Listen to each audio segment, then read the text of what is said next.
Dipimpin Pastor Andreas Rusdin Ugiwan, perayaan misa kenaikan Isa Al-Masih berlangsung hikmat di Gereja Katedral Makassar. Pastor Andreas Rusdin Ugiwan menjelaskan bahwa kenaikan Yesus Kristus atau Isa Al-Masih dirayakan setelah 40 hari setelah kebangkitan. Di Gereja Katedral Makassar, pelaksanaan misa kenaikan Isa Al-Masih digelar sebanyak 3 sesi, mulai dari pagi hingga sore.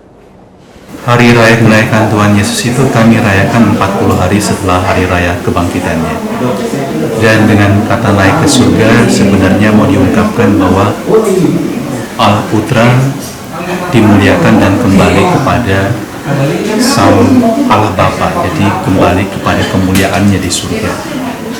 Dan di sisi lain bahwa kenaikannya ke surga itu juga sekaligus menjadi tanda bagi kami yang percaya padanya bahwa suatu saat nanti kami pun akan berangkat bersama dengan Dia dan juga boleh masuk dalam kemuliaan abadi di surga bersama dengan Yesus. Untuk hari ini Pak, untuk misalnya ada berapa kali akan digelar? Hari ini di Gereja Katedral akan diadakan 3 kali misa. Yang pertama tadi jam 8 pagi, kemudian nanti jam setengah 11, dan sore hari pada jam 17.